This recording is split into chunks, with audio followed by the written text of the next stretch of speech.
बिस्मिल्लाहिर्रहमानिर्रहीम अस्सलाम वालेकुम रहमतुल्लाहि वबरकातुहू।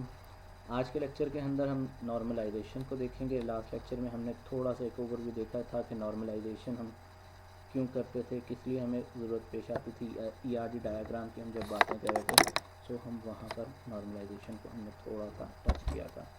सो ऑब्जेक्टिव क्या होता है, purpose of normalization, problem associated with redundant data, identification of various type of update anomalies such as insertion, deletion and modification anomalies, how to recognize appropriateness or quality of the design of a relation, how functional dependencies can be used to group attributes into relations that are in a non-normal form, how to undertake process of normalization, how to identify most commonly used normal forms, namely first normal form, second normal form, three normal form and Boyce Codd normal form, how to identify fourth and fifth normal forms. So that's all objective of our today's lecture. So normalization, the main objective in developing a logical data model for relational database system is to create an accurate representation of data, its relationship and constraints. हमने जब भी बात की वहाँ पर अपने ER diagram के अंदर, तो हमने वहाँ बात की थी कि हमारे पास एंटिटीज़ होती हैं और हम उनका क्लियरली रिलेशनशिप डिफ़ाइन करना चाहते हैं, उनके रिलेशनशिप्स को हम क्लियरली डिफ़ाइन करते हैं. So to achieve this objective must identify suitable set of relations. तो हमें ये ज़रूर चेक करना है कि उनके दरमियान रिलेशन किस तरह क्रिएट हो रहा है. 1 to 1 क्रिएट हो रहा है, 1 to many हो रहा है, many to 1 हो रहा है. सो रिलेशनशिप्स को डिफाइन करना बहुत ज़रूरी है. 4 most common use normal forms are first normal form, second, third normal form and Boyce Codd normal form. Based on functional dependencies among the attribute of relation, a relation can be normalized to specific form to prevent possible occurrences of update anomalies. Data redundancy. Data redundancy होती क्या है कि हमारे पास कहीं पर data के अंदर duplication आ रही होती है, कि हमारे पास एक ही चीज़ मल्टीपल लोकेशंस के ऊपर जो है वो सेव हो रही होती है. सो जहाँ पर ऐसी चीज़ आ रही होती है तो हमें उसको ओवरकम करना होता है, क्योंकि डुप्लीकेशन हमारे पास सिर्फ और सिर्फ बर्डन क्रिएट करती है. हमारी डाटाबेस के अंदर स्पेस एक्स्ट्रा क्रिएट करती जाती है, स्टोरेज का मसला डालती है. सो हम इस तरह की डुप्लीकेशन को रिमूव करने की कोशिश करते हैं ताकि हमारे पास डाटा जो है, डाटाबेस जो है वो ओवर क्राउडेड या ओवर बर्डन ना हो जाए. So major aim of relational database design is to group attributes into relation to minimize the data redundancy. क्यों? क्योंकि हम डुप्लीकेशन को जब रिमूव करेंगे तो रिडंडेंसी ऑटोमेटिकली रिमूव होती जाएगी and reduce file storage required by base relations. Problems associated with data redundancies are illustrated by comparing the following staff and branch relation with the staff branch relation. So ये हमारे पास basically redundancy का एक मकसद ये होता है. So this is the data redundancy की एक एग्जांपल हमारे पास टेबल फॉर्म में हमारे पास मौजूद है. अब एक हमारे पास ब्रांच नंबर हो रहा था, स्टाफ का कुछ टेबल है हमारे पास जहाँ पर स्टाफ नंबर, स्टाफ का नेम, सैलरी, ब्रांच नंबर. दूसरा टेबल है, वहाँ फिर अगेन ब्रांच नंबर आ रहा है और ब्रांच का एड्रेस आ रहा है. मींस ब्रांच नंबर अगेन दो टेबल्स के अंदर 2 टाइम रिपीट हो रहा है. सो अगर हम कंबाइन करके एक ही टेबल बना दें जिसके अंदर हमारे पास एक ही दफ़ा चीज़ें जो हैं, एक ही दफ़ा एंटिटीज जो है या एट्रीब्यूट्स जो हैं वो एक ही दफ़ा काउंट किए जाएं, सो हमारे पास वहाँ से क्या हो सकती है, रिडंडेंसी को ओवरकम किया जा सकता है. Staff branch relation has redundant data, detail of branch are repeated for every member of staff. जैसा कि हमने पिछली स्लाइड में देखा, वही ब्रांच नंबर हमारे पास रिडंडेंसी क्रिएट करी थी, तो हम उसको ओवरकम कर सकते हैं एक दफ़ा एक ही टेबल ऐसा बनाकर जहाँ पर हम इसको एक ही दफ़ा टैकल करें, एक ही दफ़ा होल्ड डाउन करें. So in update anomalies क्या होती हैं, that relations that contain redundant information may potentially suffer from update in anomalies. Type of update anomalies include insertion, deletion and modification. Lossless join and dependency preservation properties क्या होती हैं, two important properties of decomposition. Lossless join property enable us to find any instance of original relation from corresponding instance in the smaller relation. Dependency preservation property enable us to enforce a constraint on original relation by enforcing some constraint on each of the smaller relation. So functional dependency क्या होती है, main concept associated with normalization. Functional dependency also describe the relationship between attributes in a relation, attributes के relation को define करती है। Entity की बात नहीं करें, फंक्शनल डिपेंडेंसी हमारे पास एट्रीब्यूट के रिलेशन को जो है वो डिफाइन कर देते हैं। If A and B are attributes of relation R, B is a functional dependent on A, denoted a functional relation. एक सिंबल है ये जो हमारे पास शो हो रही है ट्रायंगल में, A functional dependent B if each value of A in R is associated exactly one value of B in R. So कोई एक ऐसी वैल्यू जो हमारे पास आर, कोई हमारे पास बिग डाटा सेट है और ए की जो वैल्यूज़ हैं वो आर के साथ एसोसिएट है, और कोई ना कोई वैल्यू बी की भी आर के अंदर मौजूद है, तो हम उसको फंक्शनल डिपेंडेंट बोल सकते हैं। प्रॉपर्टी ऑफ मीनिंग और semantic of attribute in relation, diagrammatic representation हमारे पास इस तरह से शो हो रही है। ए का बी के साथ रिलेशन क्या है कि B is functionally dependent on A. So determinant of functional dependence refer to attribute और group of attribute on left hand side of the arrow. A जो है हमारे पास बता रहा क्या है कि B is functional dependent on A, कि बी की जो डिपेंडेंसी है वो ए के ऊपर आ रही है। सो लेफ्ट साइड पर वो चीज़ शो हो रही होती है जो हमारे पास अपनी डिपेंडेंसी दूसरे के ऊपर शो करवा देता है। एग्जाम्पल क्या, जैसे स्टाफ नंबर है तो स्टाफ नंबर की पोजीशन के ऊपर डिपेंडेंसी आ जाएगी, पोजीशन है तो staff number. So this is not perfectly working. So staff number होगा तो उसकी कोई ना कोई पोजीशन होगी। सो दिस इज़ द वे कि हम किस तरह से फंक्शनल डिपेंडेंसी को क्रिएट कर सकते हैं। So main characteristics of functional dependencies used in normalization have a one-to-one relationship between attributes. On left and right hand side of the dependency hold for all time and are non-trivial. Non-trivial ये होता है कि उसका लाजमी कोई ना कोई solution होना चाहिए। ये ना हो कि उसके मल्टीपल सोल्यूशन आ जाएं, उसका कोई ना कोई एक यूनिक सोल्यूशन ज़रूर होना चाहिए। ये ना हो कि उसके मल्टीपल सोल्यूशन आएँ, मल्टीपल उसके आंसर्स आ जाएँ। सो वो हमें चीज़ एक्सेप्ट नहीं। फंक्शनल डिपेंडेंसी के अंदर कोई ना कोई एक रिलेशनशिप हमें डिफाइन किया जा रहा होता है। वन टू वन रिलेशन है तो okay one to one relation है, one to many one to many है। ये नहीं होता कि मैनी टू वन भी हो सकता है, वन टू मैनी भी हो सकता है, वन टू वन भी हो सकता है।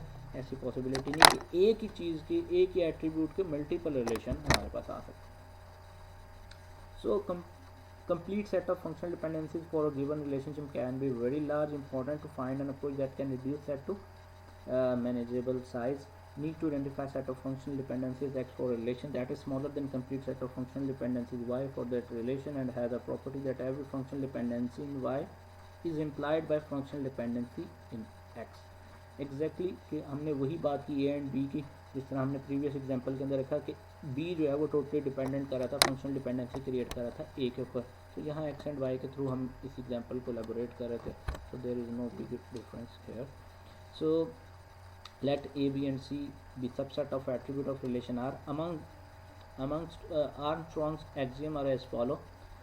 Reflexivity क्या होती है जी? If B is a subset of A, then A implies B. So augmentation और partial क्या होता है? If A implies B, then AC belongs to BC. Mean C उसका partial factor था, so B के साथ भी उसका अल्टीमेटली पार्शियल कोई ना कोई रिलेशनशिप बन सकता है। ट्रांजिटिविटी क्या होती है? ट्रांजिटिविटी हमारे पास if A implies B and B implies C, then A also implies to C. क्योंकि ए का बी के साथ रिलेशन है, it mean B and A का कोई ना कोई रिलेशन है, और बी का सी के साथ अगर रिलेशन है तो सी का इनडायरेक्टली ए के साथ भी कोई ना कोई रिलेशन होगा। So the process of normalization क्या होता है? Formal technique for analyzing a relation based on its primary key and functional dependency between its attribute, often executed as a series of steps. Each step corresponds to specific normal form which has noun properties. As normalization proceeds, relation become progressive, more restricted in format and also vulnerable to update anomalies. So this is our basically normalization किस तरह से होती है। Relationship between normal forms हमारे पास क्या होते हैं कि हमारे पास हायर नॉर्मल फॉर्म्स के अंदर देखा जा रहा है टोटल हमारे पास 5 नॉर्मल फॉर्म्स आ जाती हैं। होती 6 नॉर्मल फॉर्म है, 22 जो है हमारे पास वो नॉर्मल फॉर्म भी है, बट अगर हम इसको देखें तो हमारे पास टोटल 6 नॉर्मल फॉर्म क्रिएट हो जाती हैं। फर्स्ट नॉर्मल फॉर्म से चलते चलते हम 5th नॉर्मल फॉर्म के ऊपर आ जाते हैं। दरमियान में 3rd नॉर्मल फॉर्म के बाद हमारे पास एक BCNF फॉर्म भी है जो इंक्लूड हो रही होती है। इसको हम पहले डिस्कस थोड़ा बहुत कर चुके थे। सो हमारे पास फर्स्ट नॉर्मल फॉर्म के अंदर क्या है? सो हमारे पास स्टेप्स कौन कौन से होते हैं नॉर्मलाइजेशन के अंदर? फर्स्ट नॉर्मल फॉर्म के अंदर हम करते क्या हैं कि रिमूव करते हैं मल्टीपल वैल्यूड जो एट्रीब्यूट्स होते हैं उनको रिमूव करते हैं, कि जो एक एट्रीब्यूट्स डिफरेंट टेबल के अंदर हमारे पास बार बार यूज़ हो रहे होते हैं। सो सेकंड नॉर्मल फॉर्म के अंदर हम ट्रांजिटिव जो डिपेंडेंसीज हैं उनको रिमूव करते हैं। ट्रांजिटिव डिपेंडेंसी क्या है कि जी ए का बी के साथ रिलेशनशिप है, बी का सी के साथ है, तो ए का सी के साथ भी रिलेशनशिप होगा, उसको भी हम ओवरकम कर रहे होते हैं। थर्ड नॉर्मल फॉर्म के अंदर हम रिमूव कर रहे होते हैं जो हमारे पास रिमेनिंग एनॉमलीज रह जाती हैं या फंक्शनल डिपेंडेंसीज रह जाती हैं, सो उनको रिमूव करते हैं। जो BCNF हमने बॉयस कोड नॉर्मल फॉर्म की बात की थी, उसके अंदर हम रिमूव करते हैं मल्टी वैल्यूड डिपेंडेंसीज को। जब हम fourth normal form BIOS Codd normal form से बना रहे होते हैं फोर्थ नॉर्मल फॉर्म, तो वहाँ पर हम मल्टी वैल्यूड डिपेंडेंसीज को रिमूव कर रहे होते हैं। सो जब फोर्थ से फिफ्थ के अंदर जाने लगते हैं तो हम जितनी रिमेनिंग एनॉमलीज रह जाते हैं उन तमाम को फिर ख़त्म करते हैं, and then at the last हमारे पास फिफ्थ नॉर्मल फॉर्म आ जाती है। सो काम स्टार्ट कहाँ से होता है कि मल्टी वैल्यूड को हम रिमूव करते हैं, फिर पार्शियल डिपेंडेंसीज को ख़त्म करते हैं, देन ट्रांजिटिव डिपेंडेंसी को ख़त्म करते हैं, बायोस के अंदर पहुंचते हैं, बॉयस कोड नॉर्मल फॉर्म के अंदर आकर हम अपनी एनॉमलीज को ख़त्म करते हैं और फंक्शनल डिपेंडेंसीज को ख़त्म करते हैं। जब फोर्थ नॉर्मल फॉर्म बनानी होती है तो हम फिर मल्टी वैल्यूड डिपेंडेंसीज को ख़त्म कर रहे होते हैं, एंड द लास्ट जो फिर बकाया हमारे पास एनॉमलीज रह जाती हैं इनको ख़त्म करते हैं। सो ये हमारे पास जो 6 नॉर्मल फॉर्म्स हैं जो अपने डाटाबेस के अंदर हम जो भी चीज़ ओवरबर्डन कर रही होती है डाटाबेस के अंदर, हमारे पास एनॉमलीज क्रिएट कर रही होती है, मल्टी वैल्यूड क्रिएट कर रही होती है एट्रीब्यूट्स, तो तमाम चीज़ों को ख़त्म करते हैं और एक सिंपलेस्ट फॉर्म अपनी डाटाबेस की क्रिएट कर लाते हैं ताकि हमारा डिज़ाइन जो है वो कम्प्लेक्सिटी में ना चला जाए। सो अननॉर्मलाइज्ड फॉर्म क्या होता है? अ टेबल दैट कंटेन वन और मोर रिपीटिंग ग्रुप्स, कि एक ही टेबल के अंदर हमारे पास मल्टीपल ग्रुप्स रिपीट हो रहे हों या मल्टीपल एंटिटीज जो है वो रिपीट हो रही हों, मल्टीपल एट्रीब्यूट्स रिपीट हो रहे हैं। तो create an unnormalized table, transform data from informative source into table format with columns and rows. First normal form, a relation in which intersection of each row and column contain one and only one value. So unnormal form to one normal form, nominate an attribute or group of attribute to act as the key of unnormalized table. Identify repeating group in unnormalized table which repeats for the key attribute. Remove repeating group by entering appropriate data into the empty columns of a row containing repeating data, or by placing repeating data along with the copy of original key attributes into separate relation. Second normal form में हम करते क्या हैं कि based on the concept of full functional dependency, A and B are attribute of a relation, B is fully dependent on A if B is the functional dependent on A, but not on any proper subset of A. So second normal form, a relation that is in first normal form and every non-primary key attribute is fully functional dependent on the primary key. So first normal form to second normal form हम करते क्या? Identify the primary key for the first normal form relation.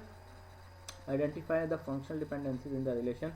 If partial dependencies exist on the primary key, remove them by placing them in a new relation along with the copy of their determinant. तो third normal form के अंदर हम क्या करते हैं? Based on concept of transitive dependency, क्योंकि third normal form में हमने ट्रांजिटिव डिपेंडेंसी को चेक करना होता है कि A B C are attribute of relation such that a transitive relation between B and B transitive relation C, then C is the transitive dependent on A through B. So third normal form में हमने कहा था कि transitive dependency को हम ख़त्म कर रहे होते हैं। सो आइडेंटिफाई द प्राइमरी की in the second normal relation form. Identify functional dependency in the relation. If transitive dependency exists on the primary key, remove them by placing them in a new relation along with a copy of their determinants. So general definition of second normal form and third normal form. Second normal form की definition हम क्या कह सकते हैं? Relation that is in one normal form, first normal form, and every non-primary key attribute is a fully functionally dependent on any candidate key. So third normal form को क्या कह सकते हैं? Relation that is first normal form and second normal form, and in which no non-primary key attribute is a transitively dependent on any candidate key. So review of normalization क्या है? Review of normalisation हमारे पास ये देखा जा सकता है कि किस तरह से हम, एक एग्जांपल है कि किस तरह से हमने अननॉर्मलाइज फॉर्म से उसको हम थर्ड नॉर्मल फॉर्म तक लेकर आए. So this is the example of Boyce Codd normal form. हम इसको जो पीछे आपको एक पिक्चर दिखाएगी इसके अंदर बहुत क्लियरली हमने इन चीज़ों को देखा था. थर्ड नॉर्मल फॉर्म तक बेसिकली हम नॉर्मलाइजेशन को लेकर चलेंगे और बायोस कोल नॉर्मल फॉर्म की एग्जांपल यहाँ पर आपके पास स्लाइड में मौजूद है, इसको गो थ्रू कर लीजिएगा. Hope so you understand today's lecture. This is all from normalization. If you have any query feel free to ask me. Thank you so much. अस्सलाम वालेकुम व रहमतुल्लाहि व बरकातुहू.